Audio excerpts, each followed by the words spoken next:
kembali lagi bersama saya Badir. Iya, di video kali ini saya akan menjawab ujian ujian yaitu matkul bahasa Indonesia dengan dosen pengampunya Ibu Dr. Deswalantri SSMPD dengan prodi Pendidikan Agama Islam lokal PID. Jadi di video kali ini saya akan menjawab pertanyaan dan ujian-ujian yang dikasih ibu tersebut. Baik, langsung saja kita masuk ke video selanjutnya. Cikidot.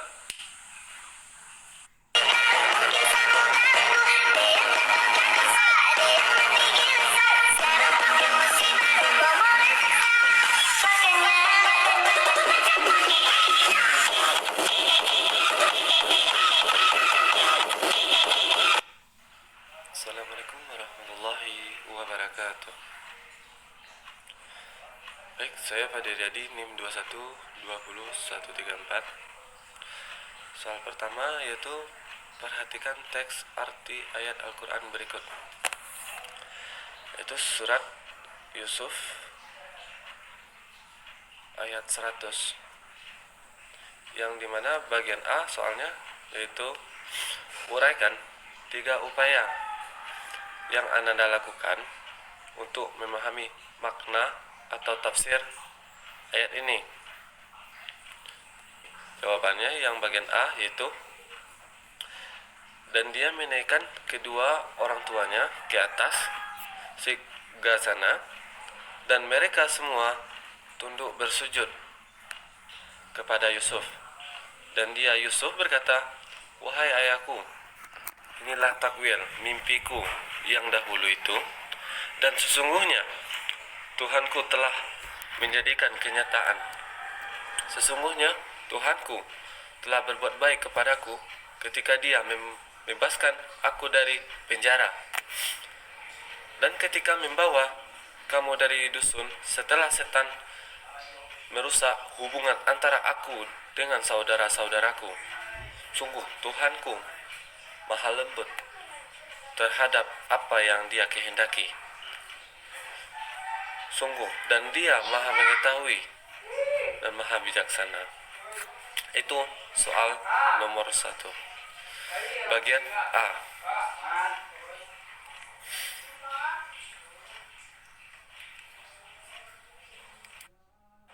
Lanjut bagian soal nomor 1, tetap nomor 1, bagian B, yaitu sebutkan 5 penggunaan tanda baca dan jelaskan fungsi kelima tanda baca tersebut dalam ayat ini. Yaitu, inilah takwil mimpiku yang dahulu itu, dan sesungguhnya Tuhanku telah menjadikannya kenyataan.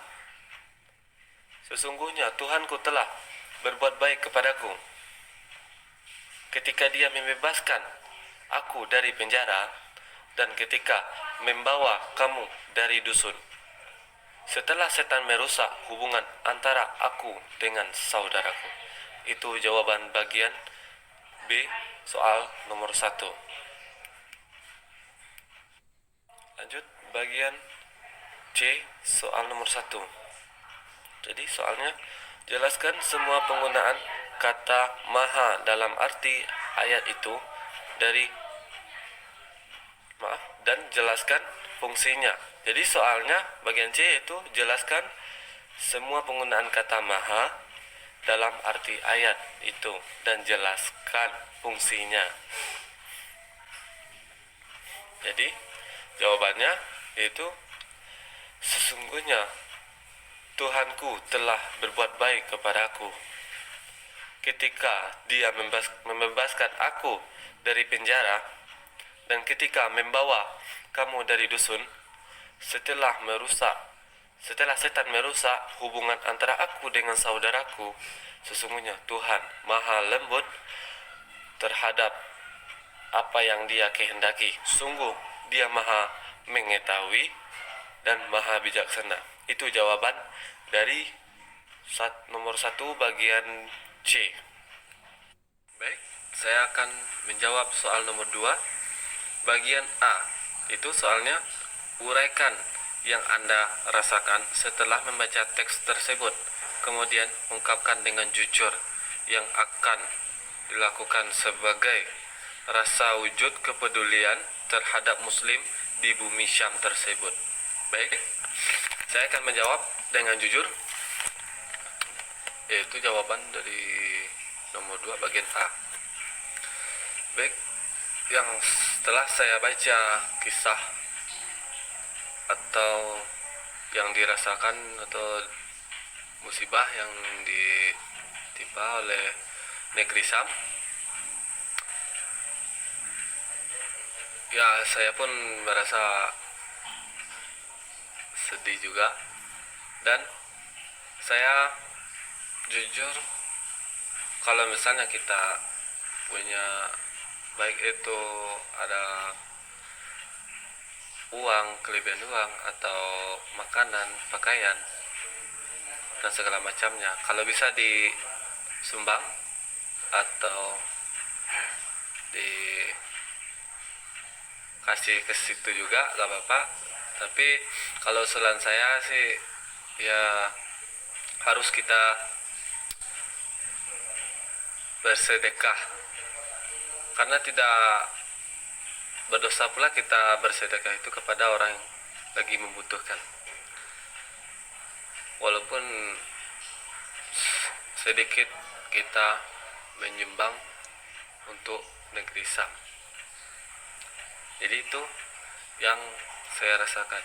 Itulah jawaban dari nomor 2 bagian A. Baik, saya akan menjawab soal nomor 2 bagian B. Yaitu soalnya temukan 15 diksi susunan berdasarkan urutan dalam kamus dan jelaskan artinya. Jadi itu soal nomor 2 bagian B. Jawabannya yaitu kata krisis, yaitu keadaan yang berbahaya. Blokade, arti dari blokade, pengempungan suatu daerah sehingga yang lain tidak dapat keluar dengan bebas. Lanjut, logistik, arti logistik, pengadaan perawatan dan penyediaan. Kata Zionis yaitu berusaha keras, mempertahanan. Kata perumpamaan, perbandingan, ibarat. Kata dari ganas yaitu pemarah, galak, dan suka menyerang. Lanjut, arti dari dekat yaitu peluk atau lengkap. Lanjut, pengempungan yaitu sebuah tindakan perang. Arti dari pengempungan. Lanjut, penghangatan badan. Penghangatan badan yaitu jaket. Lanjut, camp itu maksudnya tenda yang didirikan di dalam terbuka. Di alam terbuka maksudnya. Tenda yang didirikan di alam terbuka. Lanjut, pengadaikan itu mengaruh kepercayaan kepada orang lain. Lanjut, layak dari katanya yaitu artinya wajar, pantas, patut. Lanjut, meregang yaitu hampir mati atau sekarat.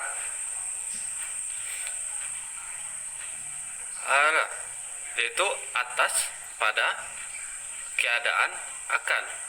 Jadi itu jawaban 15 diksi yang nomor 2 bagian B. Baik, soal nomor 3.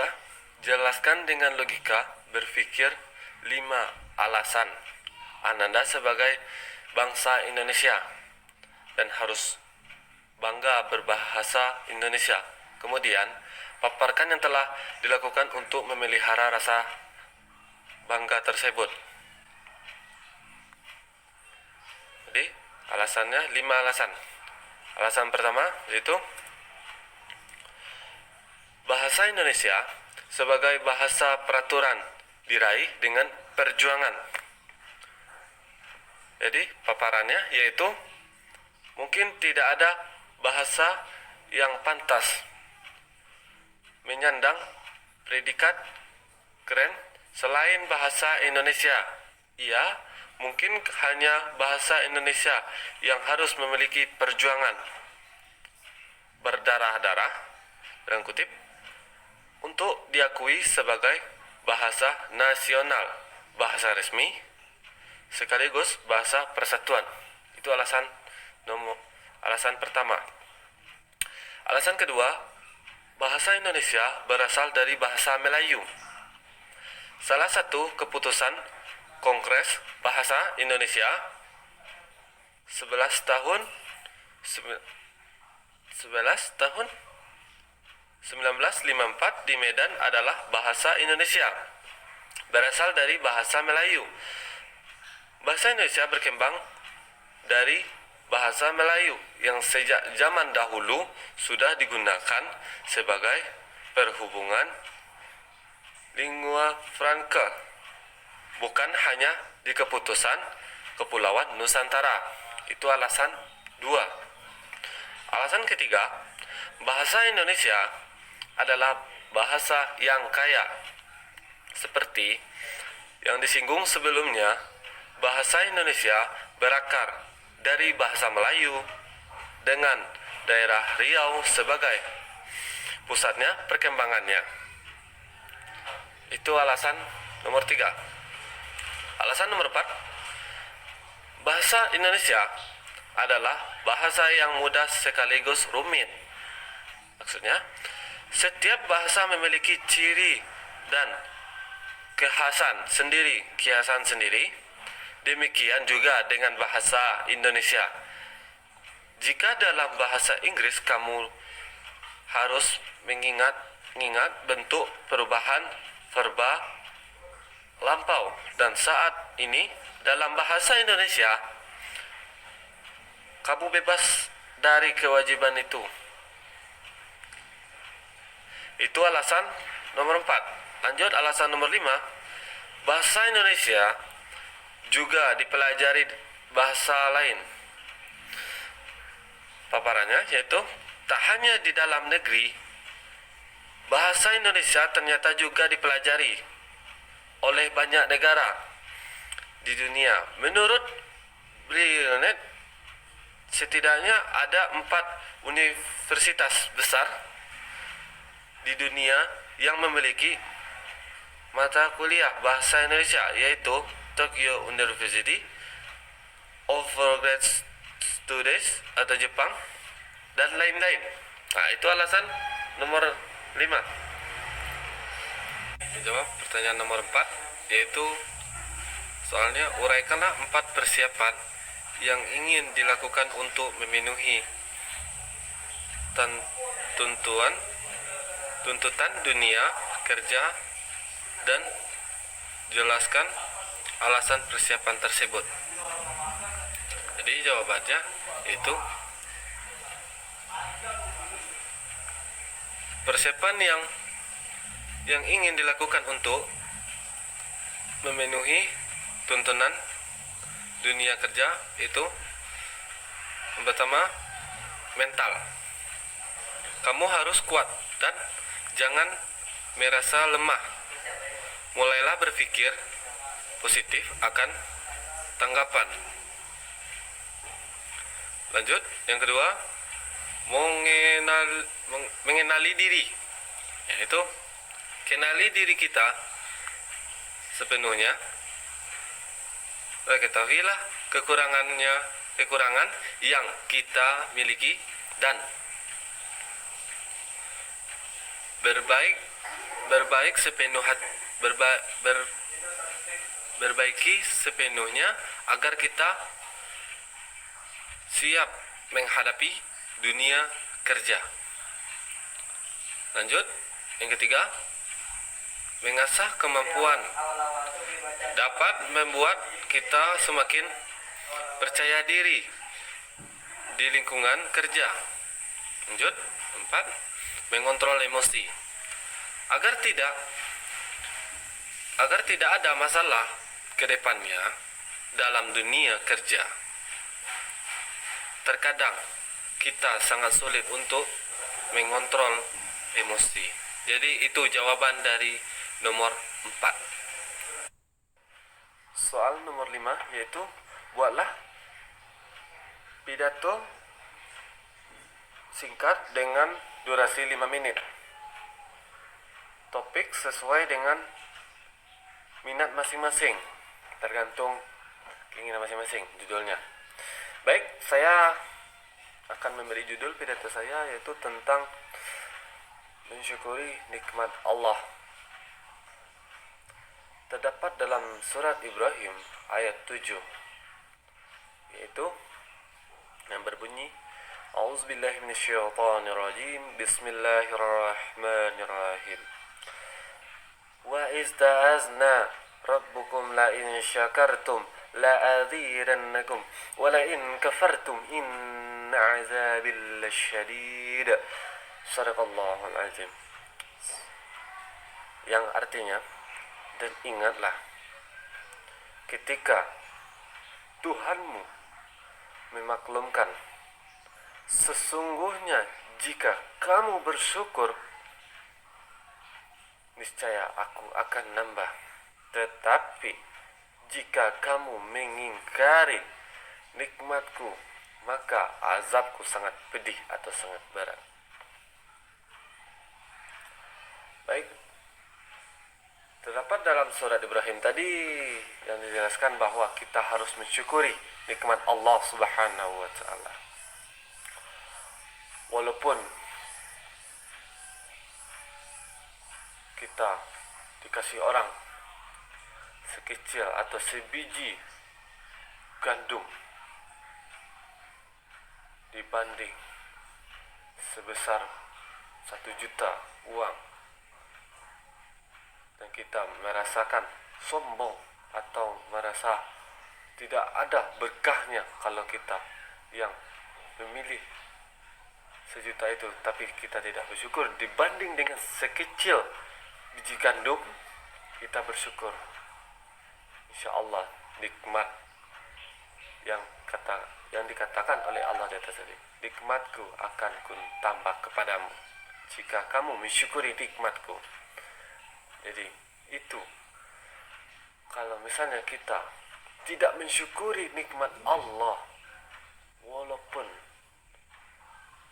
baik itu sedikit maupun besar, tidak mensyukuri, maka kita kena azab dari Allah Subhanahu wa ta'ala. Karena azab Allah itu sangatlah pedih, tidak ada lawan atau tandingannya di dunia ini. Walaupun kita sebagai umat muslim, kita harus mensyukuri, baik itu dikasih orang benda, makanan, minuman, dan lain-lain. Dan kalau kita tidak mensyukuri nikmat Allah walaupun itu sedikit, maka Allah akan mengazab kita di akhirat nanti. Karena di dunia inilah kita bisa merasakan rasa berkah dan syukur dikasih orang walaupun ya sedikit. Misalnya kita dikasih orang itu 1 nasi bungkus, misalnya kita kasih, dia kasih sama kita 1 nasi bungkus, kita tidak makan selama 1 hari, itu rasanya berkah dan Allah akan membalaskan. La in syakartum la'azidanakum. Allah akan menambahkan. Kalau kita mensyukuri nikmat Allah, maka Allah akan menambahkan niscayanya kepada kita yang bersyukur, yang bagi orang yang bersyukur, bukan orang yang tidak bersyukur.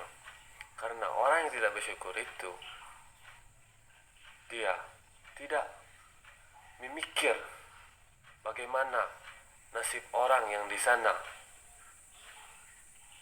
Ada yang tinggal di jembatan, makanannya tidak sehat pula, dan pengelolaan air putihnya pun tidak stabil. Maka menurut saya yaitu seharusnya kita bersyukur kita dikasih apa yang kita miliki oleh Allah, apa yang kita miliki yang dikasih oleh Allah Subhanahu wa taala. Sekian pidato saya. Wabillahi taufiq wal hidayah. Assalamualaikum warahmatullahi wabarakatuh. Dina dina rika